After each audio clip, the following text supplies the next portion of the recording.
Hey everybody, I am back home in Syracuse. I'm at Wegmans and I'm meeting up with a fellow YouTuber, No Egg Craig, and we're gonna do a video together, little collab of sorts. Yes. YouTubers at Wegmans. Videoception. Oh, what's up? What's going on? So I just want to do a quick update here. So I went in there, met with Craig, and we ordered a pizza, and we got kicked out. Well, we didn't get kicked out. We were just told we can't film in there unless we had permission. So we called the 800 number and we asked for permission. We told them what we were doing and we were promoting Wegmans like in previous videos, and they still said no. And they thought for some reason we were gonna spin the video in a negative way, even though we told them that wasn't our intention.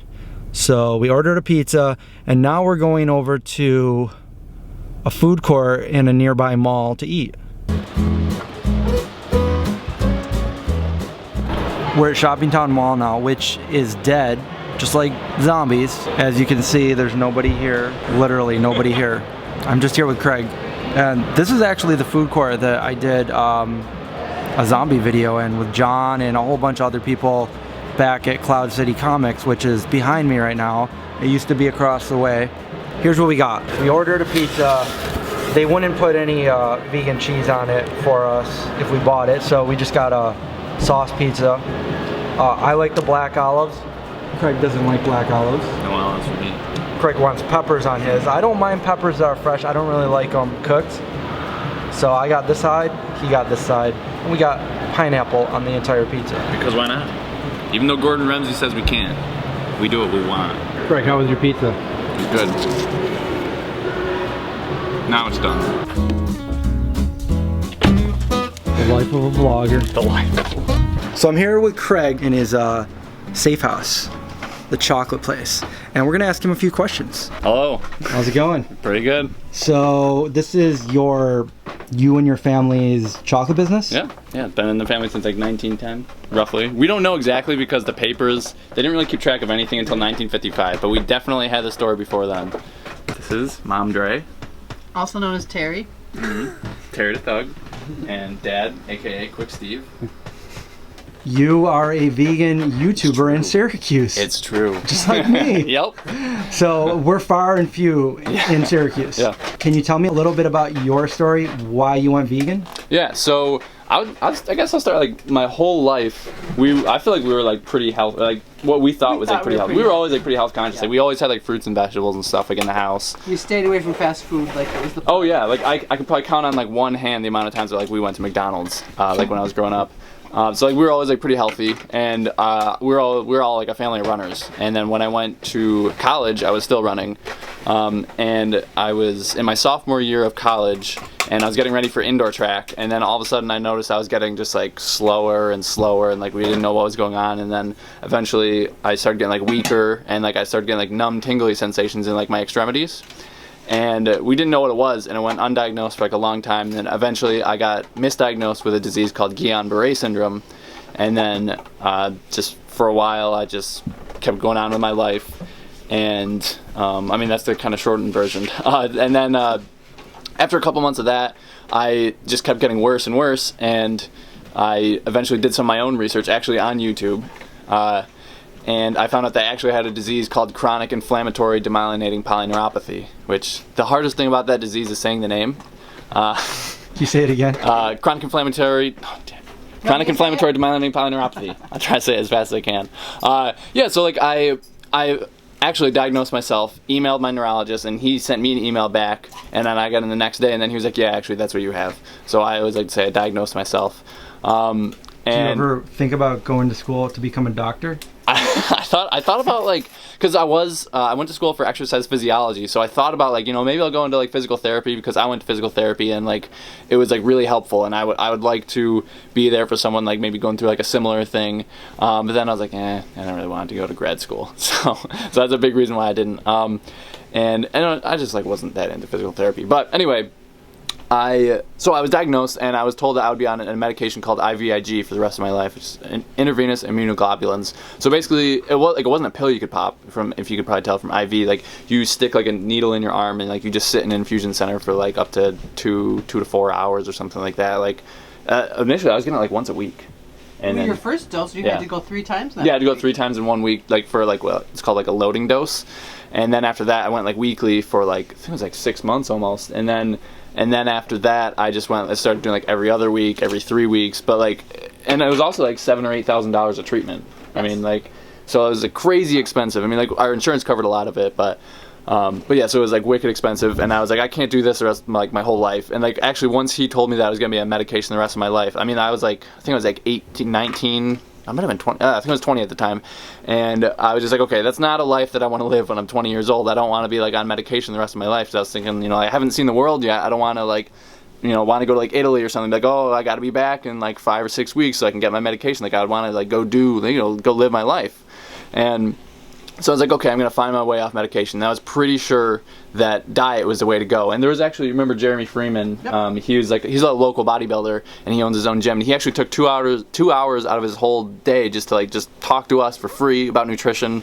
He wasn't vegan, but like he kind of got me on the path to just start looking at my diet. And I started following like an anti-inflammatory diet, which is like, it was really confusing because like I just had to like memorize what I could eat and what I couldn't. So it was hard to explain to people what I could and couldn't eat because it's just like random. So I tried that for a while, and then I stumbled upon like paleo. So I did paleo for like a couple months, and then eventually on spring break, I was actually sitting on the couch and I was watching YouTube videos, and then A Day in the Life of a Raw Vegan, I think by Megan Elizabeth, or like what a raw vegan does in a day, eats in a day. I watched that, and I was like, okay, this girl's nuts. And then for some reason, I started like watching it again the next day, and I was like, all of a sudden I had like this different perspective. I was like, this actually seems pretty cool. Like, I could do this. And then I clicked. I remember the second video I watched was by Fully Raw Christina. I still remember which video it was specifically. And about like what she eats in a day, and I was like, okay, that seals it for me. Like, I'm gonna do that. And like, actually, I got up from the couch and I made like the biggest salad of my life because I wanted to start like right now. Like, I'm one of those people, I don't think like, oh, I'm gonna do it next week, I'm gonna do it in a month. I'm like, let's do it now. So I made like a giant salad, and I remember my sister was like, are you gonna eat all that right now? Or like, she thought I was like making it for the family. I was like, no, I'm gonna eat it.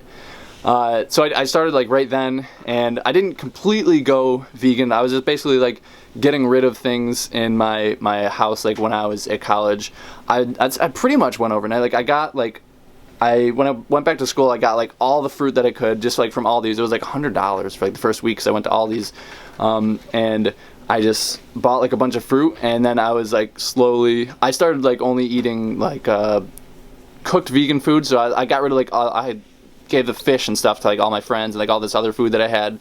So I was still eating like oats and rice and stuff, and eventually I went raw vegan, and I was raw vegan for like 6 or 7 months, and then I just gave it up just because it was expensive, and it was getting to be like winter time, and it was like just expensive, and there wasn't very good variety, and it was just like, it was hard. So I was like, I'll just start eating cooked food.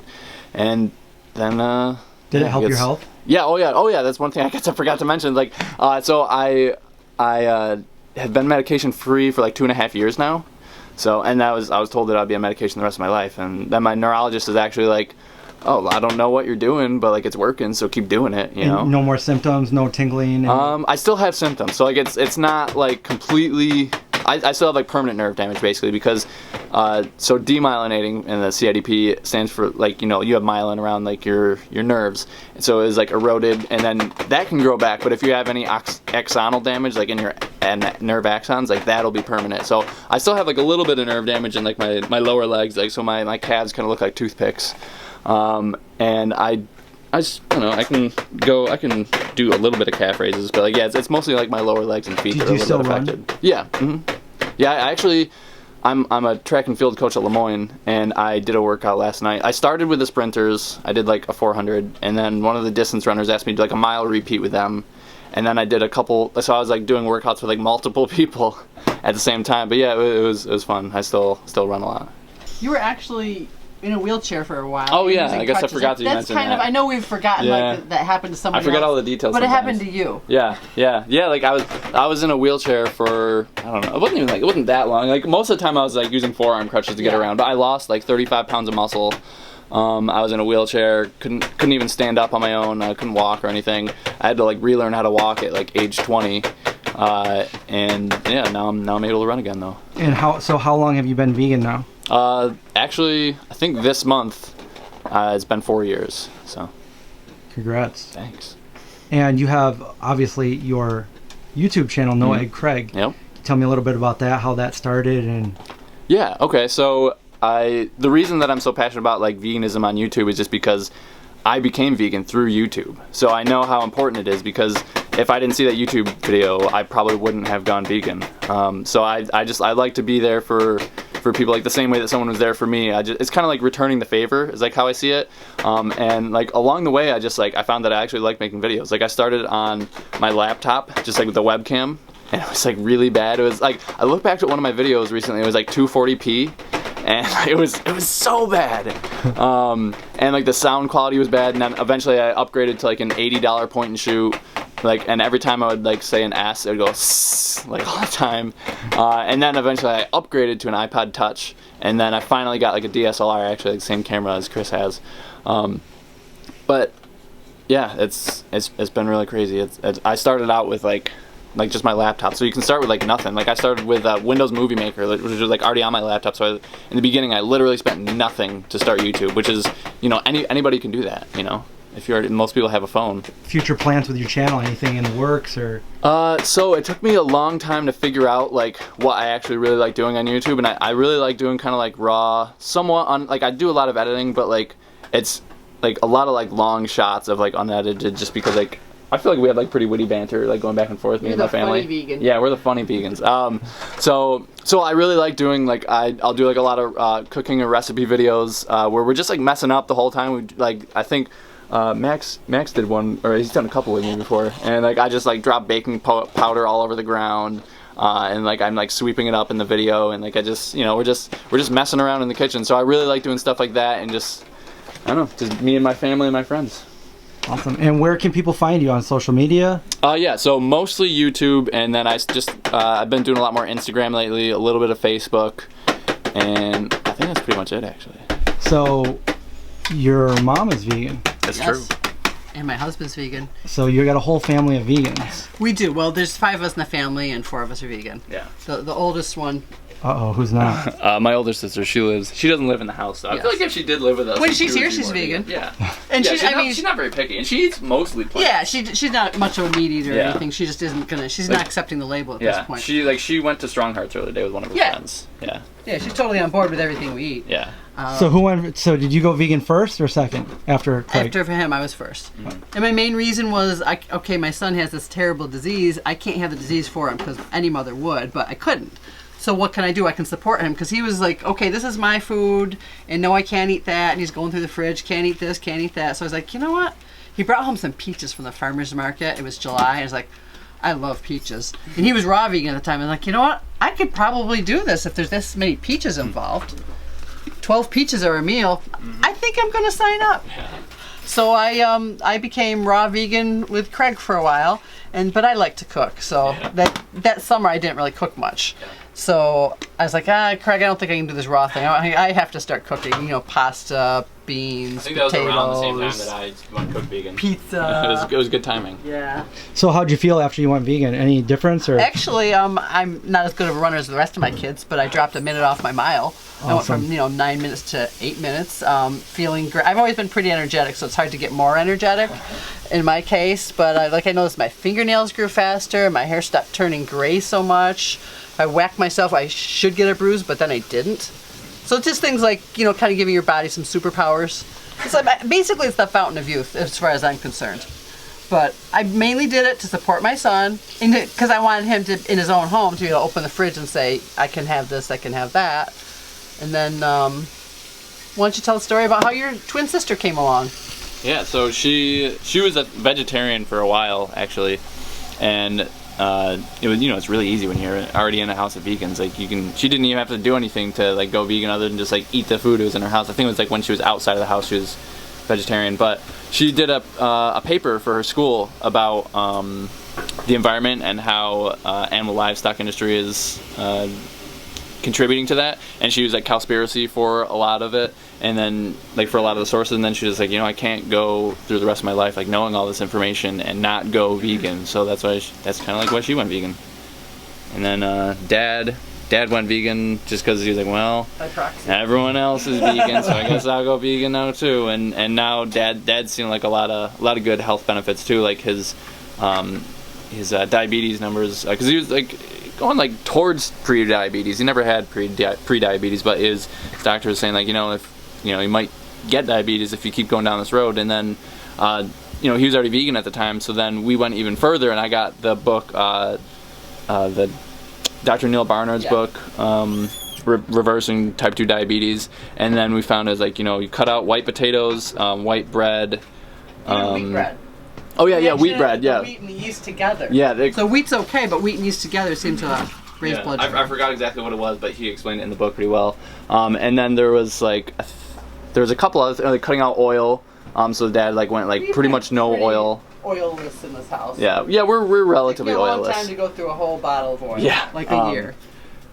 So then we did that, and like his numbers are like great now, and he basically became vegan because he was kind of feeling left out. Yeah. I mean, out in the real world, most vegans are feeling left out. But when we go to a family party, we bring a traveling feast with us. Yeah. Like I bring, I make beans. I'll make 10 cans of beans in my big huge crock pot. Barbecue beans? Yeah, and roasted potatoes, and like I'll make biscuits, cashew biscuits, cashew biscuits, and but we'll bring like an entire meal. Yeah. And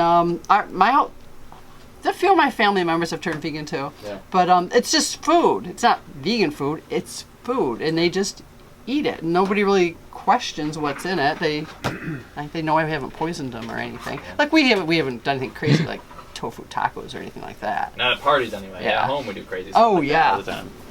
We even have a recipe video about it. Nice. Yeah. So as far as your business, you've had it in the family for over 100 years. So, and you were saying earlier you're going to start doing like a vegan line. Yeah, we're exploring. We're sourcing for vegan chocolate. That's awesome. Because I can't even eat my own product. All right. Well, it was great interviewing you guys. And are you guys on social media too? Yeah, we have a YouTube channel, Hercules Candy. Okay. YouTube channel. I do like No Egg Craig and I do Hercules. Those are like the two. So I'll put that in the. Well, we're also on Instagram. Yeah, and Facebook. And you don't really Snapchat. use Twitter, but we're on Twitter. Oh yeah, we're pretty active on Snapchat too for Hercules Candy. Yeah. The rabbit filter. Yeah, rabbit. We're all about the rabbit filter here. Let us know if you want us to do more of these videos together, since we do live in the same town. That's it for this video. Go check out No Egg Craig and his family, Hercules Chocolate, and see you guys in the next video.